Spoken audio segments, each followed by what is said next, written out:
ఒకటి మాత్రం పక్క, ఎస్ఎల్బీసీయే కాదు, సుంకిశాల కూలిపోయింది. పాపం ఒక ఆయన గవినోళ్ళ శ్రీనివాస్ అని ఆర్టీఐ యాక్టివిస్ట్, మహబూబ్నగర్ జిల్లా, ఆయన అప్లై చేసుకున్నాడు. సుంకిశాలలో ఎంత నష్టం జరిగింది, ఏం జరిగిందని. అది దేశ భద్రతకు సంబంధించిన రహస్యం ఇయ్యమంటారు. ఎవరిని కాపాడుతుంటారు రేవంత్ రెడ్డి? ఎవరినైతే గతంలో ఇష్టం వచ్చిన బూతులు తిట్టిండో, ఆంధ్ర కాంట్రాక్టర్లని, ఈస్ట్ ఇండియా కంపెనీని, వాళ్ళని కాపాడుతున్నావా? ఏంది దేశ భద్రత? సుంకిశాలలో రిటైనింగ్ వాళ్ళు కూలిపోతే దేశ భద్రత నాదేమన్నా? సుంకిశాల పాకిస్తాన్ బార్డర్లు ఉందా? కూలిపోతే దాంతో ఏమో దేశ భద్రతకు ముప్పు వచ్చేందుకు? ఎవరిని కాపాడుతున్నావు? సుంకిశాల గురించి ముందు చెప్పు. మళ్ళీ అదే సంస్థకి ఇన్ని కాంట్రాక్ట్లు ఇస్తున్నావు, ఎందుకు ఇస్తున్నావు? ఎవరి కోసం ఇస్తున్నావు? ఎవరి మెహర్బానీ కోసం? చెప్పాలా రేవంత్ రెడ్డి సమాధానాలని? ఎస్ఎల్బీసీ సంగతి నాకు తెలియదు, తెలుసుకొని చెప్తాను. స్పష్టంగా చెప్పాము కదా బ్రదర్, మన హరీష్ రావు గారు డీటెయిల్డ్గా చెప్పారు, నిన్న శ్రీనివాస్ గౌడ్ గారు, నిరంజన్ రెడ్డి గారు, జగదీష్ రెడ్డి గారు వివరంగా చెప్పారు.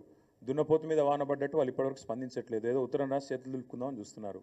నీళ్లు పోతుంటే కిందికి తీసుకొని పోతుంటే నిరాటంకంగా, గతంలో కాంగ్రెసే దోపిడికి తెరదీసింది, పోతిరెడ్డిపాడు పొక్క పెట్టింది కాంగ్రెసే, దాన్ని నిరసిస్తూ రాజీనామా చేసింది టీఆర్ఎస్.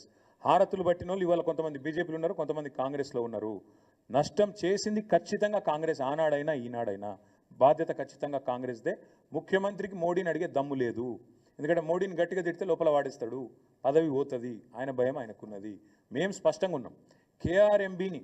కేఆర్ఎంబీని మొత్తం అప్పజెప్తాం కేంద్రానికి అంటే, మేము నల్గొండ పోయి బహిరంగ సభ పెట్టి కేసీఆర్ గారు గర్జిస్తే వెంటనే దిగొచ్చి శాసనసభలో తీర్మానం చేసినారు. రేపు మళ్ళీ పట్టుబడతాం శాసనసభలో కూడా. ఖచ్చితంగా కృష్ణా జలాల దోపిడీ విషయంలో ఈ ప్రభుత్వం యొక్క వైఖరిని శాసనసభలో ఎండగడతాం, బయట ఎండగడతాం. కేంద్రము, ఈ ప్రభుత్వం, అటు బీజేపీ ఇటు కాంగ్రెస్ తమ వైఖరి మార్చుకోకపోతే డెఫినెట్గా మా కార్యాచరణ ప్రకటిస్తాం. Thank you.